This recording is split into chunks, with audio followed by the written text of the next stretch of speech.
Well, I know it's true because if I don't temper my words when I say things like I just finished saying, right, then I would be just as hateful. And I may have crossed the line. I don't know. I hope not. But I could easily be just as hateful to the self-righteous Christians as the self-righteous Christians are being to, X, Y, or Z, whoever they're talking to. absolutely. So it works both ways. Absolutely.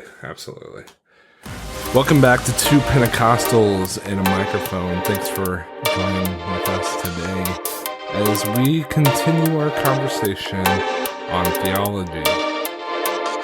This is a great conversation that it's kind of an open-ended conversation, as you'll soon find out. And as we go throughout this doctrine series, which we anticipate will take us at least most of season 2, if not all of it. So it'll be a continuing conversation throughout the entire series. And we thought it fitting that we start with theology, because if we don't have a good theology as the foundation of doctrine, then we're like a submarine with a screen door. We just allow whatever to come in, and it's pretty useless. So I hope you enjoy this episode as Jared and I discussed our thoughts on theology. Thank you again for listening to Two Pentecostals and a Microphone.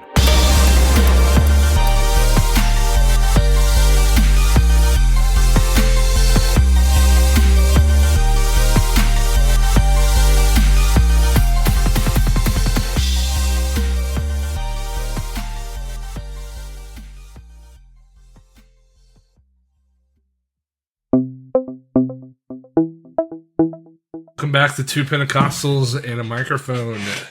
This is our second episode of the Theology series, I guess. It's not really a series, I guess. Doctrine series. Yeah. Actually, it's part of the Doctrine series. Third episode of the Doctrine series. Right, but so second... we have the introduction. Part 2 of Theology, I should say, rather. Yeah. Gosh, that was way too hard.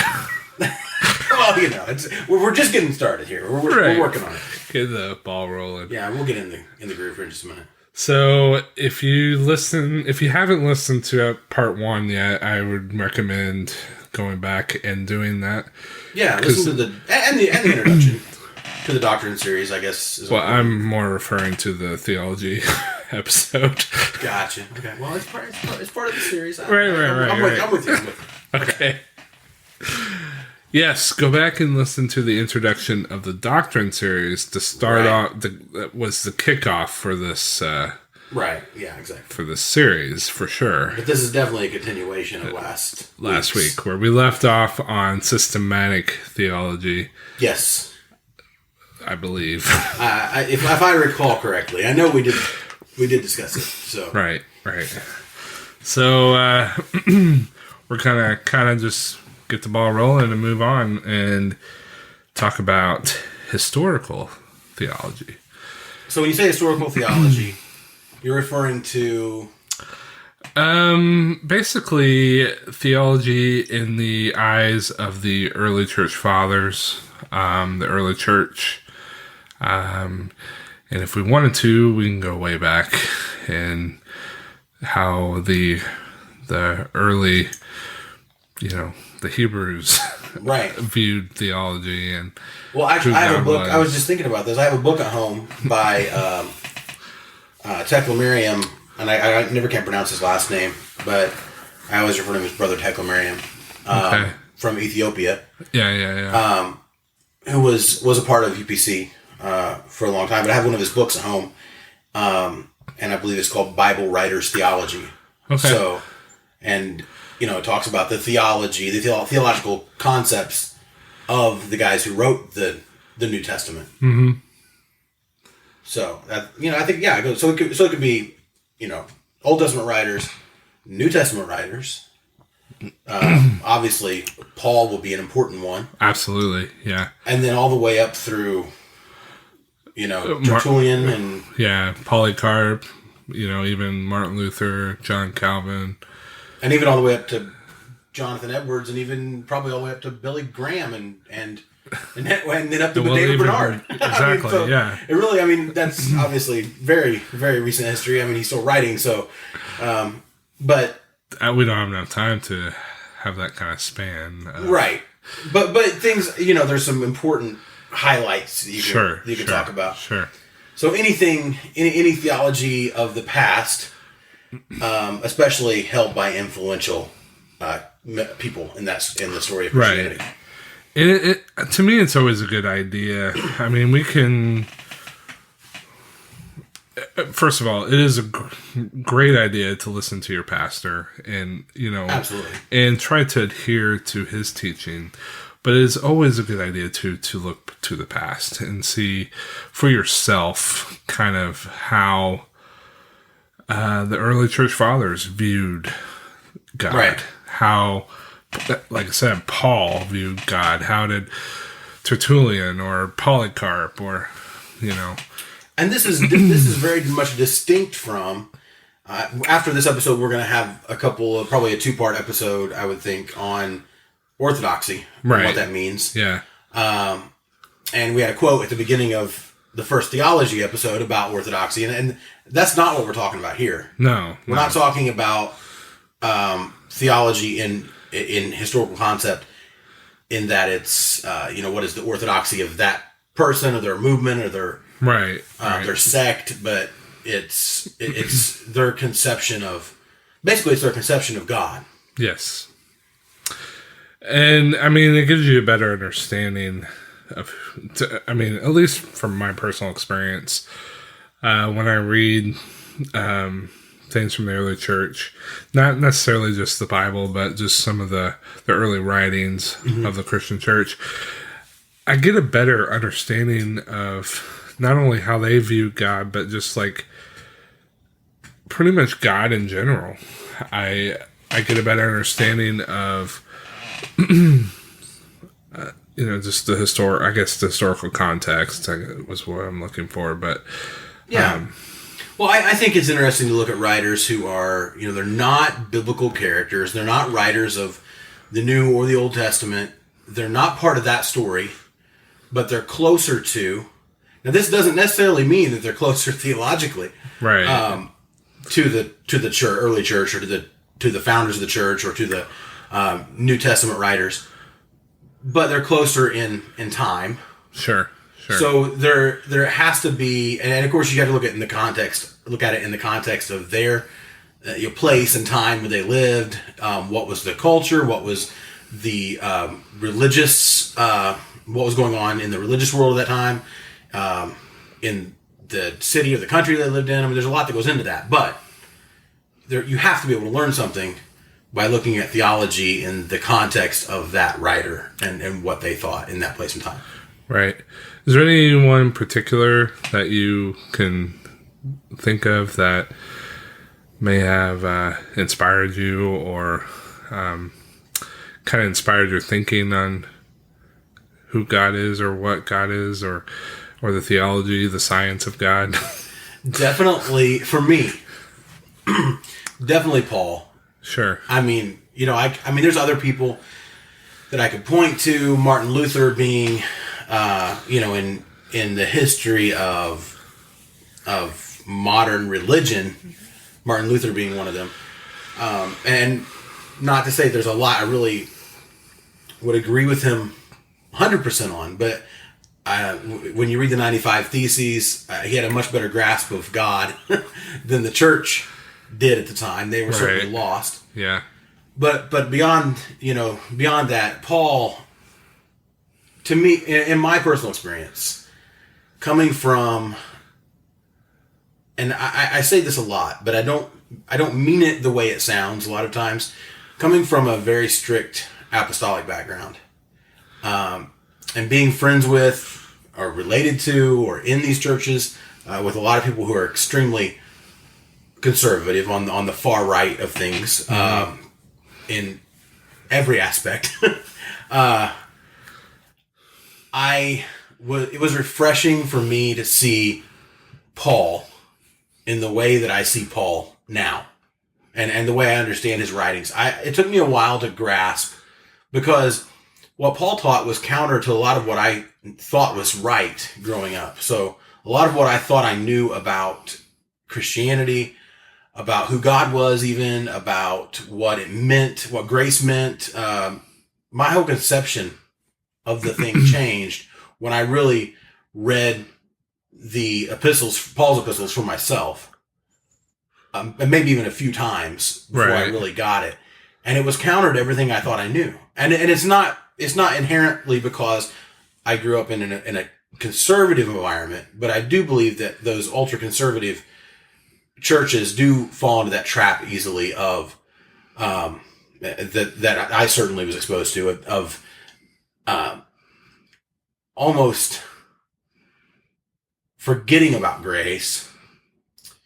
The conception of God is basically the conception of God that you find in the Old Testament and that you find in Islam.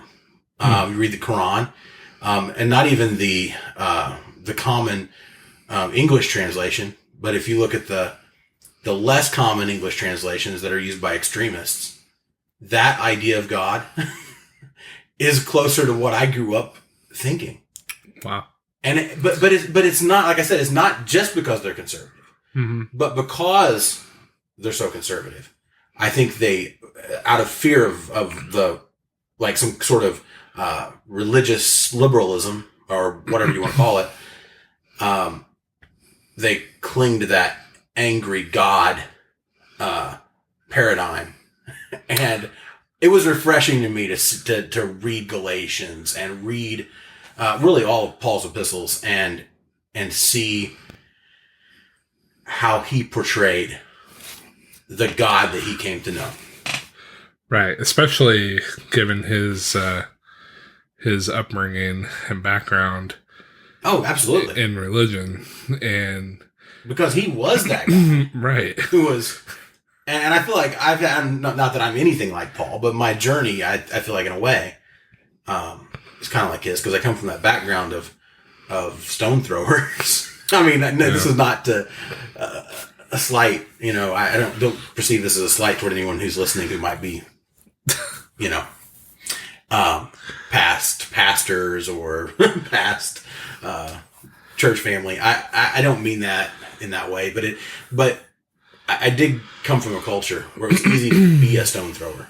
Right. And I was a stone thrower at times. And I found out that that's not what God wants from me. And that's not the calling that he's calling us to. It's not, Jesus, I think it was Jeremy Painter's book on the Epistles of Paul, the handbook on the Epistles of Paul, that I think it was that I was reading, and he said something to the effect of the idea of God robed in flesh is common. I use it, we use it, he uses it.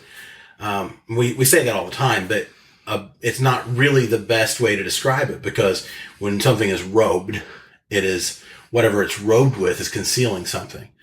But he said in actuality, when Jesus came to earth, it was God revealing himself, not covering himself. So I forget how exactly he likes to put it, but I need to look that up. But the verbiage is very important there. It is very important. And how we perceive a text, or how we like you said, understand. That to me, like what you just said is really, I taken from Brother Painter's book, but it's to me, it's a very clear conception of who God really is, because, like I said, he didn't come here to, keep something from us, so to speak, to hide, or, like you said, a covering over him, but it was a full revelation of who he is. Absolutely. And I've heard people that I very much respect, actually, and people who I've had some deep theological conversations with, and I've learned a lot from, but I've heard multiple people make the statement that Jesus, or something to the effect of, that Jesus was basically that holding back God's anger and God's wrath, and that God's personality is full of wrath and vengeance, and that Jesus is just holding that back. But when I read, Brother Painter's book, and then I take another look at Paul's writings, I begin to see that Jesus really is revealing the nature of God, right, in a more perfect way. Absolutely, and that is refreshing to me. that's refreshing. Yeah, definitely. I'm not going full Rob Bell here or anything like that. Don't shut the podcast off. But I think we need to understand that. I totally get it. The that I didn't come from the strict fundamentalist background at all. I mean, I grew up Baptist, but it wasn't Southern Baptist. It was American Baptist, which is a little bit more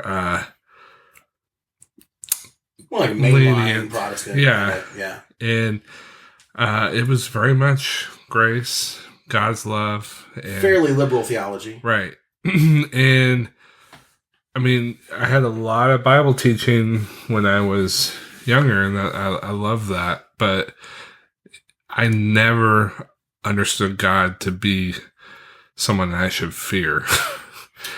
Right. See, I did. Right. I mean,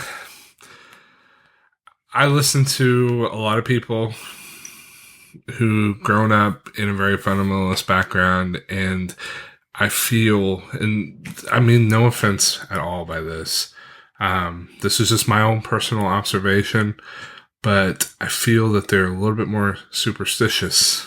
Oh, yeah. About the things and the nature of God. Absolutely. If they're not doing something right in God's eyes, then I don't know if it's just a constant shame and guilt that Satan kind of puts into your mind, but it's the fact that, I don't know, I mean, it's like every minute, every corner that you turn down, you're in fear of losing your salvation. Oh yeah, absolutely. And to me, I don't know, maybe I'm being a little blasphemous in the Pentecostal faith, but to me that's I don't know, to me that's not what God is all about. No, it's not. But you do get that idea. Yeah. Growing up in it, I can say you're absolutely on the right track. I felt like, and it goes along with that superstition I've mentioned before, that everything is bad.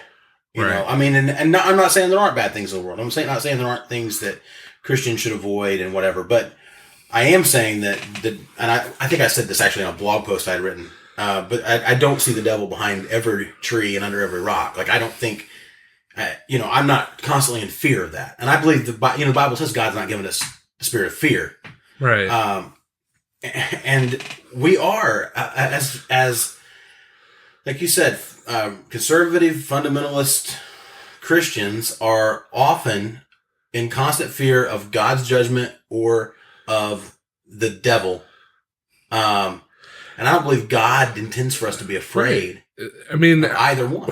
With the risk of sounding too much like Joel Osteen here, but that's not living your best life. No. I mean, you did tell him Joel Osteen. Yeah. Every day's a Friday. Right. I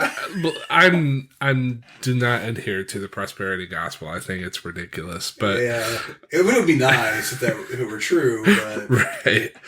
I don't think God is like that at all. But I do think God calls us to live our life to the fullest. Yeah, absolutely. And the plans that he has for us are plans to give us hope, to give us a future, to prosper us. Well, the Bible's, I think it's very clear that, God is, likened to our Father, and the Father that wants to give good gifts to his children. How, if an earthly father would want to give good gifts to your children, why wouldn't God that much more want to do it for us? I think the Bible is very clear on that, but we get it twisted. And the guilt and the shame, whoever came up with the term Catholic guilt obviously wasn't raised Pentecostal, because I'm telling you. Those are some guilty people. Well, yeah. I mean, it was like, I didn't have to do nothing wrong, but I was looking over my shoulder. I'm like, gosh, any moment I'm going to get struck by lightning. That was on a normal day. Right. I don't think that's helpful. I don't think it's helpful. I don't think it's healthy. I think, I mean, when you read the Pauline letters, when you read the New Testament, and you see this God of mercy, you see the God of grace, you see, that God is love, and, the love chapter in Corinthians 13, where, love is patient, love is kind, and absolutely. And, and everything that goes along with that. I mean, you can say it's a direct contrast of the God of the Old Testament, but it's not. No. Certainly, there were some things that happened in the Old Testament that... And there are a lot of... I have more issues with, like, the Old Testament, and specifically Canaanite genocide and that stuff. And I think if you don't have ongoing questions about how that can happen and God be a loving God, then you have problems. Well, you're just a fundamentalist who says, I can't ask questions. I mean, honestly, that's the ongoing thing for me. Like, that's the thing that gives me the most pause. And, I'm not saying I don't believe that God is loving. I'm not saying that I don't believe the Old Testament. But I am saying that it does bring up some issues, because I believe there is an answer. Right. I don't believe I've come to a satisfactory answer yet, but I believe that, yes, Jesus is a more full, more perfect revelation of God. So, yeah, there are, obviously, it's not a total dichotomy, but there are some issues that arise with that. Most certainly. We could sit here all day and kind of rationalize. Oh, and I'm sure we'll get into that stuff at some point. But yeah. I don't know if I'm ready for that discussion. But, I would say this, that, this is just me. This is my words. This isn't anything scripture or anything like that. But to me, it was like God was in a trial and error kind of mindset. Right. Well, I mean, what worked, what didn't work. I hope we realize that when we're studying the Bible, when we're looking at things like the period of the law and all the Canaanite genocide and the era of the judges and then the kings of Israel and the divided kingdom and all that stuff. It's men messed things up right over and over and over. God's plan wasn't originally to do that. And actually, God's relationship was first with Adam, and then his covenant was not with a nation. Abraham, and this is another great point Jeremy Painter brings up. Brother Painter said in this, I believe it was in the same book, and I may be attributing this to him. Yeah, we're still on the camera here. I may be misattributing this, but I'm pretty sure Brother Painter was the one who said it. God did not make a covenant with the nation of Israel. Mm-hmm. He made a covenant with a Gentile, Abraham. Right. And from him came the nation of Israel. So it was an interesting argument. Yeah, it was Brother Painter's book, because they were talking, Brother Painter and Brother Brickle, I think is his name, if I remember correctly. They were talking about Gentiles being accepted into the new church in the New Testament. And that was part of the argument as well. If you're going to say that a Gentile can't be a part of this church, then you've already defeated your own argument, because you're saying it's a Jewish church, yet Abraham would be excluded. Right. If Abraham was excluded, then all the Jews are excluded. How do you justify that in your mind? Because Abraham wasn't a Jew, he was a Gentile. And it was the covenant with God that made him anything other than a regular run-of-the-mill idolater, you know? So I don't know. It's interesting, but I think we got to remember that it wasn't God's original plan, and God didn't come right out of the gate saying we are going to have this law that you have to obey. We're going to do sacrifices. We're going to kill every man, woman, and child in Canaan. We're gonna. That's not part of his. That was not part of his plan. So right. And it was a side. It was like a side quest. I guess is that maybe I shouldn't put it that way, but I don't know. That's how I think of it. For all the video game nerds out there. Yeah. And now we're back to the main quest. Right. No, but I mean, really, it's not. Yeah, it's it's something you might not wrap your head around, and I don't necessarily need an answer to that question. Sure. But back to my background, there was a long period of time in my life where I wasn't allowed to ask that question. What about the genocide in the Old Testament? Now, and this is Paul has contributed to this in a lot of ways. After coming to terms with Paul's version of God, which is now my conception of God is informed as much by Paul and the Gospels, which is not a bad place to get your ideas from. I don't think, as anything else. Anyway, I feel like now I can ask the question, and I can admit there's a question, and I feel kind of like Habakkuk, because I ask more questions than most people are comfortable with, probably. Yeah. But ask the question, say how is this? How is this not incongruent with the nature of God, and not be considered a reprobate for it? And I feel like I have that liberty to have open-ended questions. And I feel like growing up in the fundamental, definitely the fundamentalist sect of the Apostolic Church, I wasn't allowed to do that. I wasn't allowed to ask questions. I wasn't allowed to, definitely not allowed to have an open-ended question that may not get an answer. And every question should have an answer like that, just as soon as you ask it. And I don't think that's healthy. Yeah, I would agree with that assessment. It's okay not to have answers. Yeah. It's okay to be inquisitive. It's okay to always be searching, because I think Paul said it best. In I think it's in Philippians 2 or 3, where he does not count himself as finishing his goal. Right. It's a race that he's on, and he is not going to be finished until he, is with Christ. Right.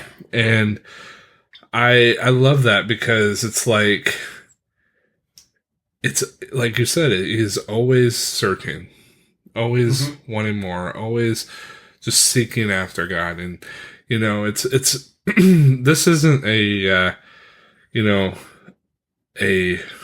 100-meter dash. This isn't a 4K or 5K. This isn't, a marathon run. This is an endurance run. It's like an Iron Man. Right.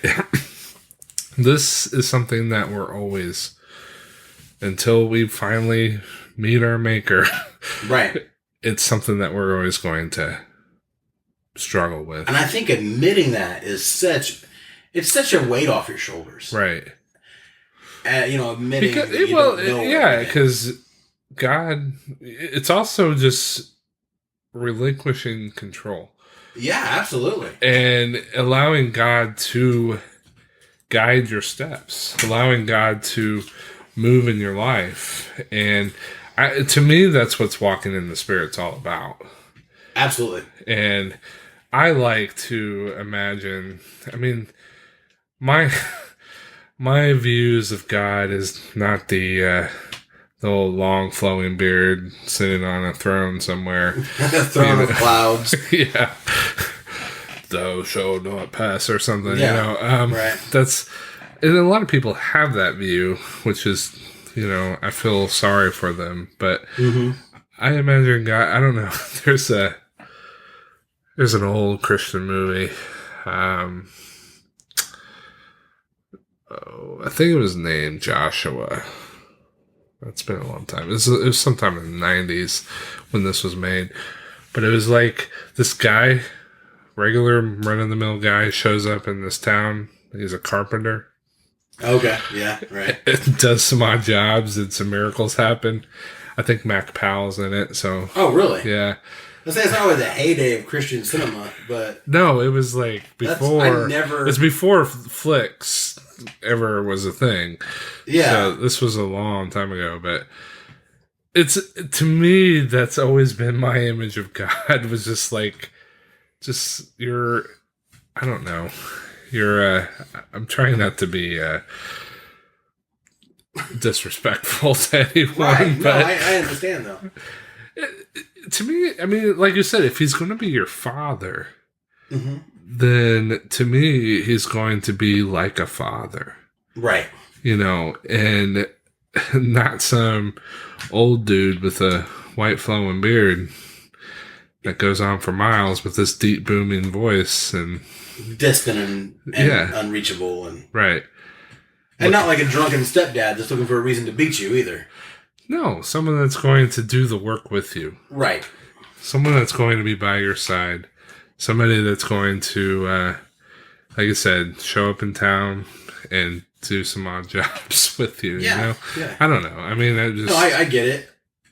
It's almost hippie Jesus, but not really. I know you have a better conception of God, who God is than that. I'm being facetious a little bit, but it is close. It's probably closer to that than it is to that angry, abusive conception of God, right? Which is okay because it's probably closer to the real Jesus. I mean, yeah, I don't have a problem with that at all. All right, so that went down an interesting trail. It did. Who was your favorite writer?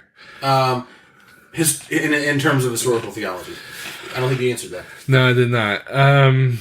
I would have to agree with you with Paul as far as I definitely probably view my views on Christianity and God as a whole are heavily influenced by Paul.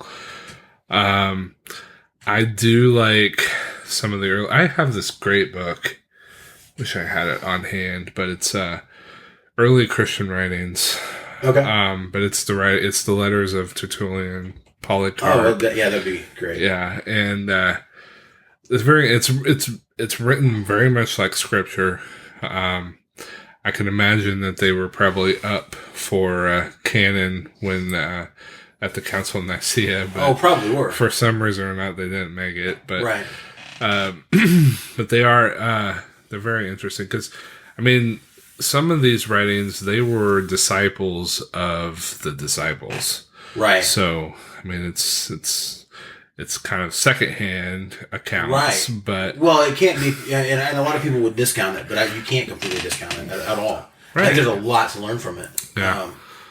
And I've seen that because we're the apostolic church, I've not seen it as much in recent years as I did, 20, 25 years ago. And I was in a more conservative part of the movement then too. And not that I'm in a liberal part of the movement now, but I feel like the movement as a whole,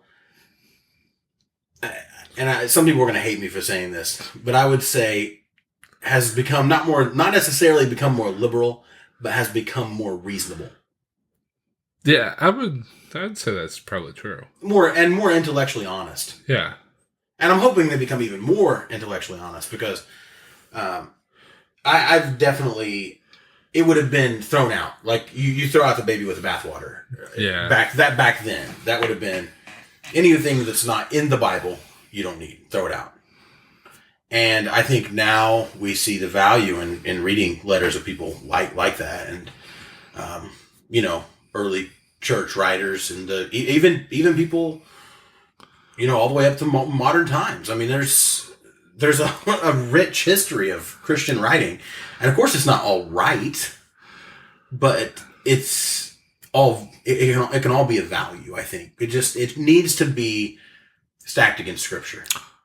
Right. I mean, bottom line, definitely, we need to everything that we, even the stuff that we say in this podcast, needs to be. Oh, absolutely. Probably more so than anything you read. Honestly, let's be honest about it. Yeah. I mean, we're just drinking coffee and talking. So I mean, we do read and we research and we try to know a little bit what we're talking about. But sure.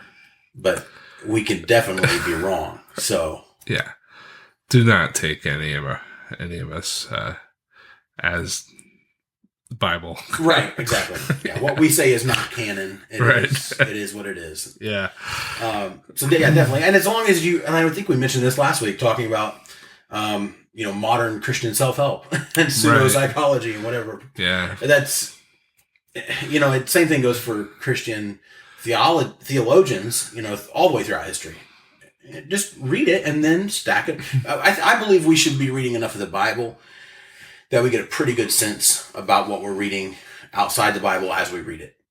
Yeah, yeah. And you do want to compare it, like actually go back and compare if you're putting a lot of faith in it. But I think if you read a lot of the Bible, then you're going to get, and you study it enough, you're going to get a good sense as you read other things, where the value is in it and what's not. Right. True. Very true. Okay.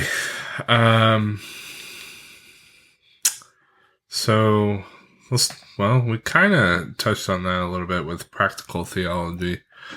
I'm going to lump these two together. So practical theology and the theological method. Okay. Basically how you apply theology, even today. The importance of having a theological mind, I suppose to speak. But there's a lot of people that in the local church that have absolutely no idea what they believe. I would honestly, and I may be cynical about this, I don't know. But I am speaking from direct experience when I say this. I would say most apostolics, and most Christians in general, don't have any idea what they really believe. And that's one of the things that, I feel like, because we're in we're in a movement that's fairly young, but we still have, 5 or 6 generations or so. Yeah. So by the time you get to like 5th or 6th generation, it's pretty much learned behavior.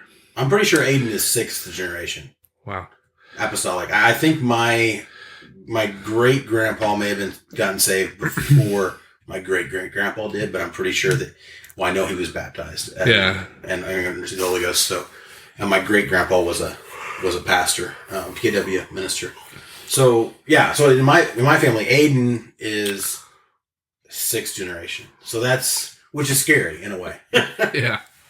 Because it's a whole new set of problems. Well, I think, but I'd hope, and I know you would, but like you would teach him to think for himself, and yeah, absolutely. Yeah, I think a lot of, and I don't know. I mean, I'm not calling anyone out, but there's a lot of people that just go with the flow. Most people do, I think. Yeah, and just going through the motions. This is what we've always done. This is just the way it is.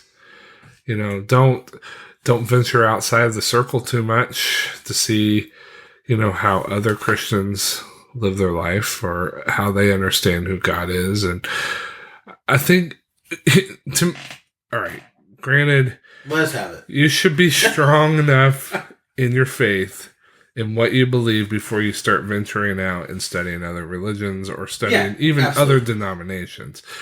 Because because then you'll really start to question things. What's real and what's not. But I don't think the Quran makes good grade school, Sunday school material for apostolic churches. Yeah. But I've read it. You should definitely be a little bit more mature. Right.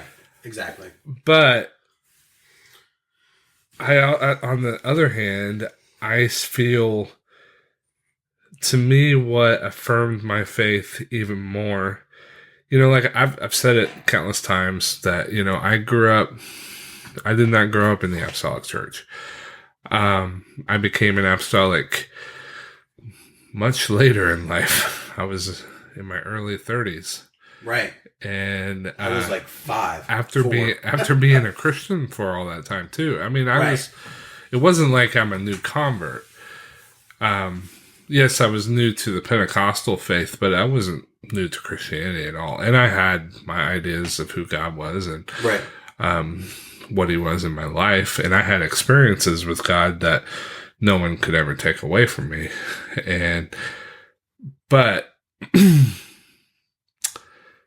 I love it how it was almost like the cataracts fell off. The scales falling away. Yeah, it was like yeah, I think that's how the Bible puts it. That is, yeah, I guess. Well, and actually, there's a translation I think that says cataracts. Yeah. Yeah, I mean, I wasn't even thinking that scripture. Or an explanation. Yeah, I've read an explanation of that scripture that refers it like that. Yeah. But it was just like it was like I don't know. There's a famous painting, the 9 Levels of Hell by Dante. Yeah. Right. It was like just reverse that. God put me in a different level. Right. It was like, but it's not taking anything away from what I believed before. It just affirmed what I believed before. Right. So to speak. Right. It just it brought clarity. Mm-hmm. Trinity to me was the only way I could explain the Trinity was, other than, the God in 3 persons, was the Trinity was a mystery. It was unexplainable, really. The mystery explanation is, and it's a cop-out. To me, it is, too. But, yeah, that's the explanation you hear the most often, though. Right. And, I know, I could argue the Trinity all day, mm-hmm. 10 years ago. But still, deep down, it was never satisfying. Right. It was like you said, it was, trying to understand the God of the Old Testament when it came to the Canaanite genocide. Right. I had the same thing with the Trinity. It was like, right. I know what it is. You believed it because you were supposed to. I believed it because I was supposed to, right. And I believed it because it was orthodox. Yeah, we'll get into that next week a little bit. Yeah. And I believed it because it was just, this is what God was. There's no questions about it. Exactly. And that's it's funny because you were in a more, as far as theology goes, it was more liberal. Right. But you were still kind of in the same trap I was in. That that's just the way it is. Don't question it. That's how it's supposed to be. Well, and that comes down again to orthodoxy. Yeah. We were trapped in our own version of that. Sure. But I felt like by studying it myself, digging deep down into the scripture, comparing Old Testament with New Testament, comparing certain scriptures or certain prophecies of Jesus with the revelation of who God is. Right. And realizing, like I said, the scales fell off. It was like it was instantaneous. Yeah. It's hard for me to, it's hard for me to explain, but it was like literally the light bulb went off. Yeah. And it was like, oh, God's not a mystery. Right. God is revealed in Jesus Christ. Yeah. They're one and the same, right. And that revelation, it was like, I don't know, I wish I would have been, at Azusa Street when they figured that out. And or the Arroyo Seco meetings. Right. I wish I would have been there when they figured that out, because it was just like, because I had the same feeling. It was just like, it just hits like, yeah. That's cool. But, yeah, had I not gone through that study, there were a lot of circumstances and why I began that study. particularly with my wife, but which I've shared that story here on the podcast before. But right, I went down that road for a reason, and I came out of it completely different than what I thought I would. Right. And it was me just digging deep. Yeah, and I think you have to be willing to do that. Yeah. Regardless what your background is, regardless what you think you already know. And that's the issue with, I think, a lot of Christians, a lot of apostolic people. It's all right. Okay. Look at that. I thought you were talking. Flip the light switch is what I was doing. Awesome. Yeah. All right. Oh, man. Hey, there you are. Yeah. I think that's a lot of the problem with people in, really any faith tradition, but definitely I see it in the apostolic movement. We don't have our own conception about anything. We just know what we're supposed to believe. And believing something because it's like identity politics. If you only argue a point because that's what your side's supposed to say, and you're only using talking points that you get from place A or place B, whatever, nothing productive happens. It's right. It's completely counterproductive, and that's the trap we fall into as apostolics or as whoever. I mean, I think any denomination, you're going to fall into that trap, and it breeds an environment of us against them mindset, and everybody else becomes the enemy.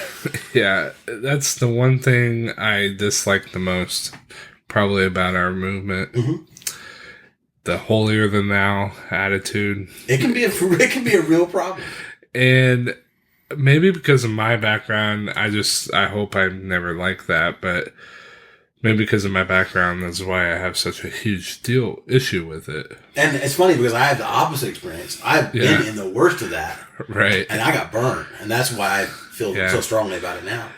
I want to encourage every apostolic that's listening to this podcast. I really want to encourage you to seek out other believers that are not apostolic and just get to know them.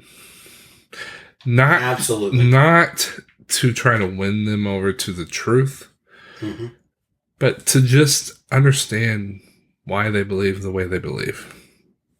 Right. And understand their thinking of God.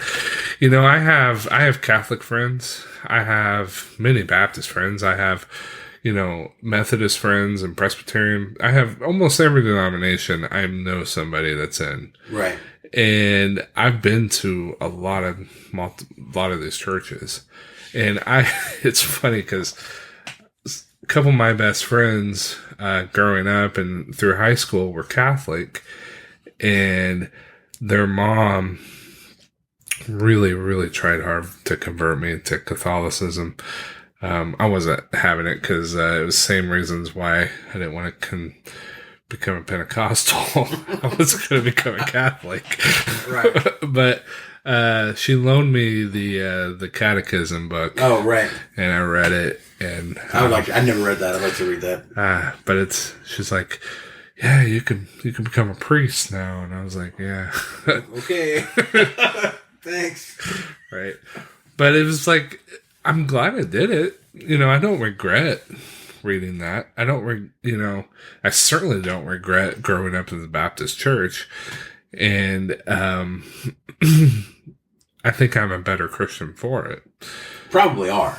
And I feel anytime I'm in a conversation with an apostolic that talks about, I've had this conversation where, they're not going to go to such and such church because it's dead.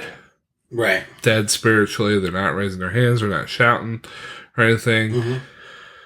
Yeah, they may not be as flamboyant as we are in our worship. Right. But they are far from being dead. Right. It doesn't mean they don't have a relationship. Right.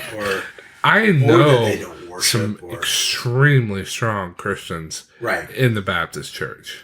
I have family that are extremely strong Christians, I believe, and they're my grandparents being among them, who are Methodists.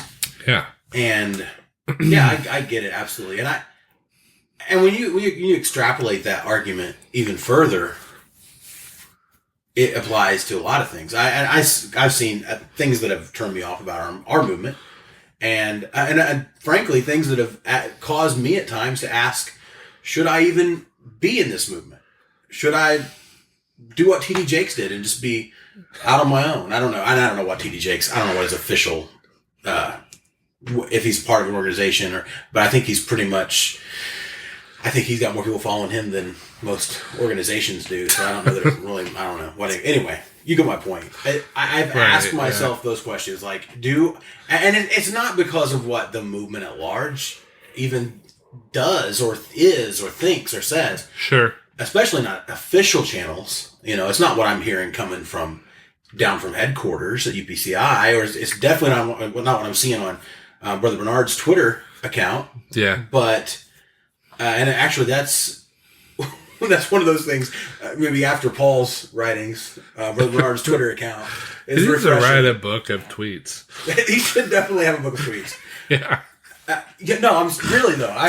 It's refreshing because the things that I've seen that have made me want to I question.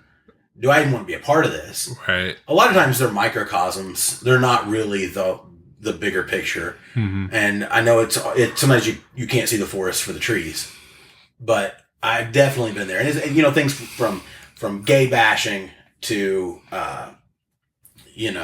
Muslim bashing. I mean, those are favorite sports of some apostolic preachers. And I think it's a travesty. I mean, really, I think it is. And I think it goes back to, this is where practical theology comes in. I feel like they don't have a very good conception of God. Because, and it has nothing to do with whether or not homosexuality is a sin. It has to do with how we treat people. Right. It's very much like the rich man who went up to Jesus and asking him, what do I do to get into heaven? Right.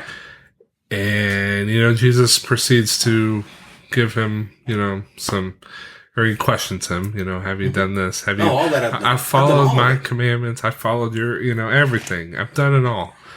Checked all the boxes. Yeah. Well, sell everything you have and give it to the poor. And that was just a step too far. Right. For the rich man. Yeah. And I've seen it. I've experienced it firsthand. I've been attacked by, and I wouldn't dare name any names, but I've been attacked by people close to me, church family and actual family, because of my stance on how, and this is, again, I don't believe any differently than my pastor on the issues themselves. Mm-hmm. And I don't think our pastor is one of these people at all. Don't get me wrong. I'm not speaking about him. But I think I'm too liberal for some people on how I approach, and I don't understand why, because I don't see it. I believe that you should treat, no matter how Muslim somebody is, or no matter how gay somebody is, or you can name, you could insert any kind of anything here that makes them different than us. No matter how much of that they are, we should not treat them any differently. Right, absolutely. And I don't know why that is so hard for people, other than they don't have a very good conception of who God is. They're thinking of God in terms of a bloodthirsty deity that is just looking for a reason to just slaughter people. I mean, that's, and then like I said, I've been attacked. I've had people. I was actually in a group one, and I hope somebody doesn't hear this who knows what I'm talking about specifically, but so I'm obviously not saying any names, but I was in a group one time where I was talking about something that happened to me, an experience where I was talking to a friend of mine who actually, I made a new friend at work. We were the only two people working that day. It was a Thanksgiving day, actually. We had to go to work, and we weren't doing the job we normally did for that company. We actually had to go and serve Thanksgiving dinner to employees at a chicken farm. It was a totally random day. I'd never met the guy before. We never worked together. We had to spend like more than 8 hours together, side by side. And I think the discussion came up when he double gloved and washed his hands like 5 times serving green beans. And they had pork in them, which I was excited because if there were leftovers, I was going to get some, some ham and some turkey and some green beans with bacon and, whatever. And he was worried he was accidentally going to touch some of the green beans that were tainted with bacon. And I was perceptive enough to ask, and he was a Muslim. Actually a refugee from, by way of Egypt and before that, Jordan. He was originally from Iraq and had gone, I think it was through kindergarten. He had lived in, under Saddam Hussein's regime in Iraq. And so we had this day, almost the entire day was a conversation about religion, the Apostolic Church and Islam. And I learned a lot that day. Moral of the story, circling back to the point of the story, well, he's probably the first person I really had an in-depth conversation with about Islam who was a Muslim. It was eye-opening for me because he and I've actually spoken to his father now, who is an imam and was the former. He actually was the over the Arabic department at IU, Indiana University, for a while. I think they're back in California now, but they're nothing like what Southern Indiana conservative Christians think of when they think Muslims. You know what I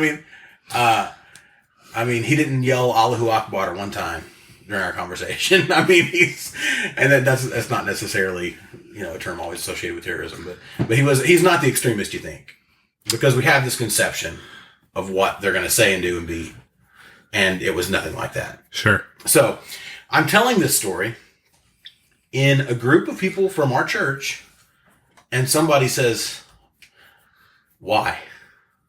Why would you talk to him? And he's very hostile about, and somebody who's been in church his whole life. Yeah. His parents have been in church their whole lives. As a matter of fact, I'm pretty sure that his grandparents went to my great grandpa's church here in town in the 60s or before that. I'm just thinking, what do you mean why? And he challenges me on it, like aggressively, like, why would you talk to somebody like that? Why would you even have a conversation with a Muslim? And he really believed that they can't be saved.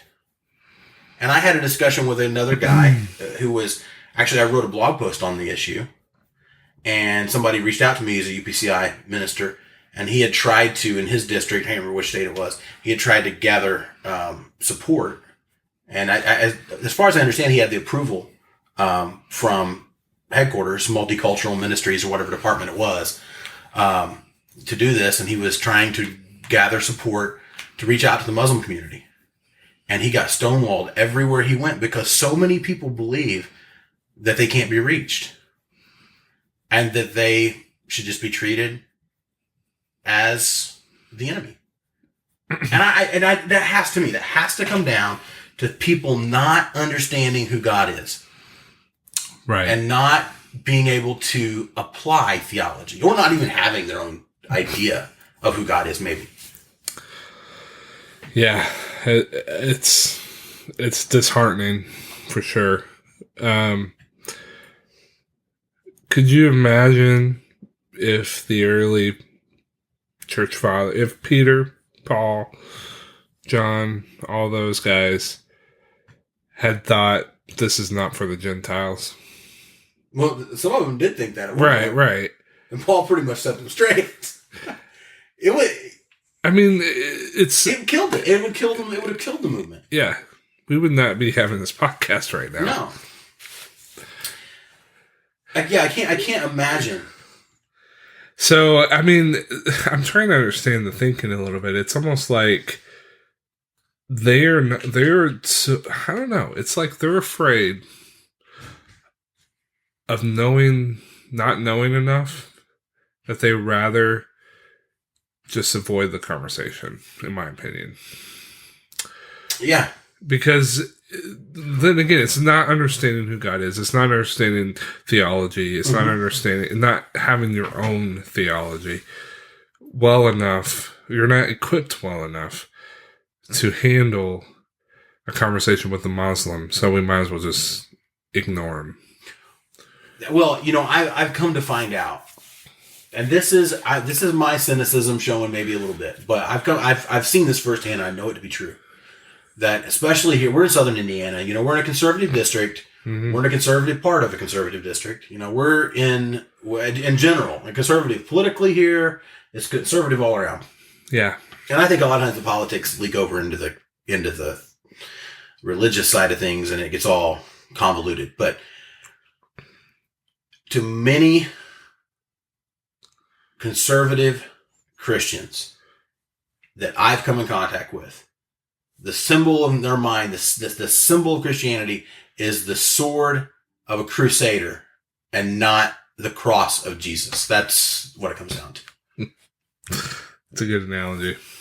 And it's sad, but it's true. Yeah, right. And we approach the abortion debate that way. And not to say that I could go on and on and on about how terrible it is that so many lives are lost to abortion. It's not about the issues. Exactly. It's not about the issues. It's about how, like you said, it's how we approach it. And not even how do we approach the issue. How do we approach the people on the other side of the issue? It's about treating others with respect. It's about treating others like it's about seeing through God's eyes. Absolutely. We have to be able to do that. We have to look at our brother and our sister the same way we look at, our closest friends, basically. Yeah. And who is my neighbor? I think about that. And I think of if Jesus is hanging on the cross, looking down at the people who are in the process of murdering him. Right. And he says, Father, forgive them. They know not what they do. How can we not have that? Well, not how can we not? I understand how we can't be like Jesus in that. We're not perfect, obviously. But how can we at least not be trying to be like that? Right. And we call ourselves Christians. We're trying to be Christ-like. We're followers of Jesus. How can we at least not try to be like Jesus in that? And it comes down to empathy, and it's so much easier to empathize when you see the revelation of God in Jesus, and you fully grasp that. Yeah, definitely. And, I think talking about the early church fathers or even, well, he's not really an early church father, but he's an early church theologian, I suppose. But, Jonathan Edwards wrote the famous book, or the famous sermon, Sinners of In the Hands of an Angry God. Angry God. Mm-hmm. But it's really, we need to reverse that. We're sinners in the hands of a loving God. There's a book, actually, by that title that I have on my want to read list. I was talking to a guy, Ignacio is his name, and he's recommended that book. Actually, I've not talked to him in a long time, but he recommended that book to me. I used to see him at work all the time, my previous job. And we would talk about, I'm not even sure what denomination he belongs to. I think it's kind of non-denominational, but sure. He's actually, I think the last time I talked to him, he was in an Anglican church, of all things. Okay. But he was basically non-denominational. But anyway, he recommended that book to me several times. But I think, not that there's not a place to understand, that possibility of eternal damnation or separation from God. I can't imagine. But it's almost like I feel like when the descriptions of that sermon being preached and people hanging onto the doorpost because they feel like they're being dragged into hell, it was. I feel like that was an awakening. A great awakening, you could say. Right. One could say. Yeah. But it was an awakening of this a remembrance almost of, oh yeah, that's a possibility. Yeah. Like they had drifted away. But I almost think, like in many cases, we cling so tightly to that idea of the angry God. We don't need to forget that there is possibility of eternal separation from God and hell, but that we shouldn't wrap our understanding of God in a fear of punishment. Right. And I feel like that's what we do sometimes. Well, like I said earlier in the podcast, it's no way to live your life.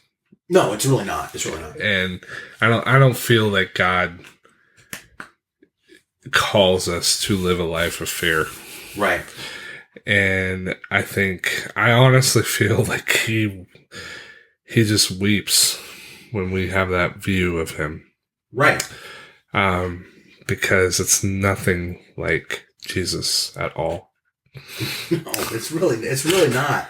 And it saddens me. It angers me. It frustrates me to no end.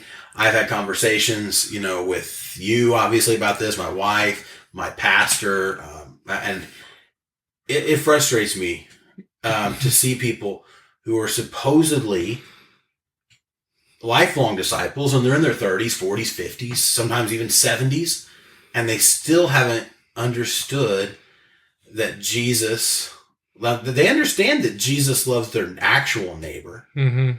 Because, let's face it, where we live, your actual neighbor probably looks just about like you, talks just about like you, and worships, fairly similar. If you're sitting in the pew with them, you're going to notice some differences. But, we talk about Jesus. We're all Christians, basically. We identify as Christians. We might not go to church every Sunday, but in a typical neighborhood in our area, that's how it is. Right.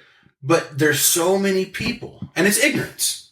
I don't mean that in a derogatory sense, but it is, that's what it is. Yeah. That causes that. So when somebody's not like us, and when I still see racism in the church, or when I see, churches who are gay bashing, and I cringe every time I see somebody do something like that. Or it's just, because, when you see another apostolic church do something like that, it associates, with us, whether we deserve it or not. Right. Or Muslim bashing, the way people talk about immigrants. The immigration debate obviously is a hot button topic, and we're not getting into politics, but the way people talk about it, we have a Spanish church of, 70 people, maybe, I don't know, maybe not quite that many, but there's been several services where we've had, 60 to 80 people there. Right. In fact, our Spanish church is on the on the verge of revival. Oh, absolutely. Sure. Right on the brink of revival. Yeah. And a lot of those people are not here legally. I don't know what it's like in the actual Spanish church we have now. Yeah. The actual members, but I know, when we had a block party recently, a lot of the people that showed up were Spanish speaking people, and a lot of them didn't speak any English. Right. And just knowing what the stats are like, a lot of those people are not here legally. And whatever you think politically is beside the point. That's, you have your opinions, mm-hmm. And hey man, if you're all about it, get a hammer or whatever and go build a wall. I don't have a problem with whatever your point or your point of view on it. I don't have a problem with that. What I have a problem with is when we don't temper our words when we're talking about people. Right. We use hateful language when we talk about people who are souls in our community. That's what I have no patience for. Because if we can't be loving toward people who look or talk different or whatever than us, then we don't have a clue what the love of Christ is.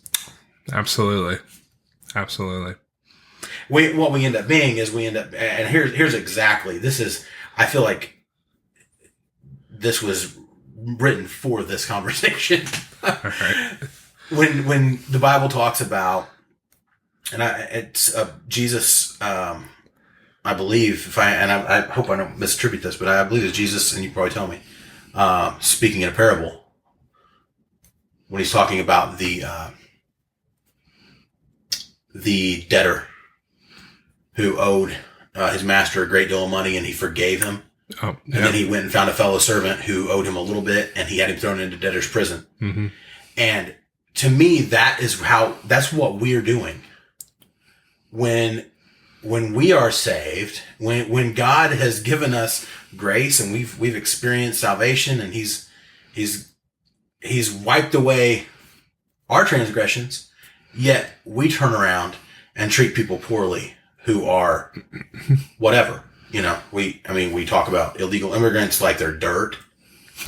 We talk about, it doesn't matter what the scenario is.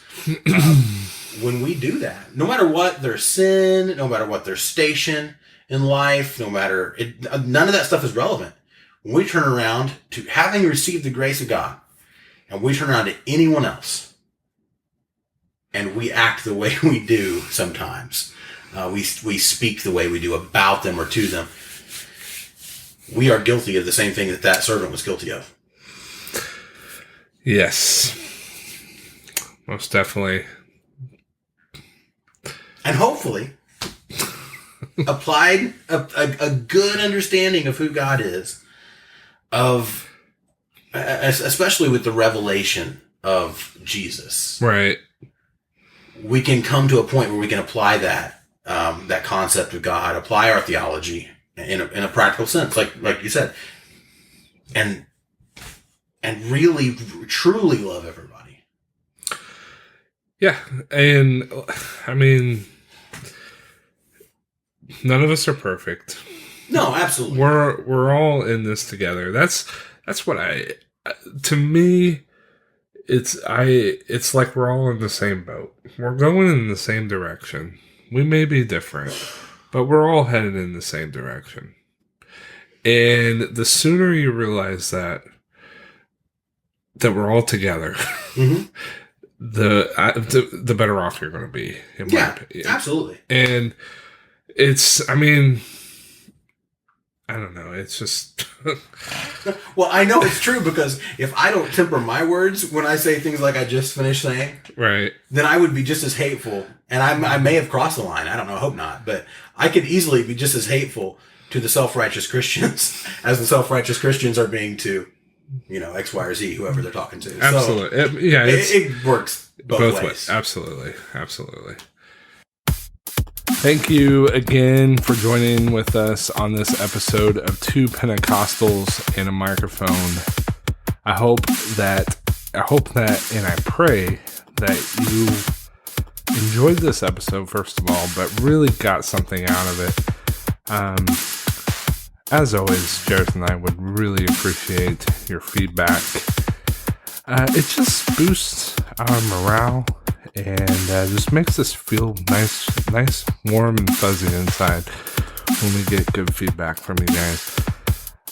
We do appreciate it, all the feedback that we have gotten, and we do have some exciting news. I'm not sure how much of it I can allow on the air just yet, but as soon as I am given the go ahead, I will make the big announcement. But just be anticipating something awesome down the pipeline for everyone, for all of our Two Pentecostal and a Microphone nerds out there that love this podcast.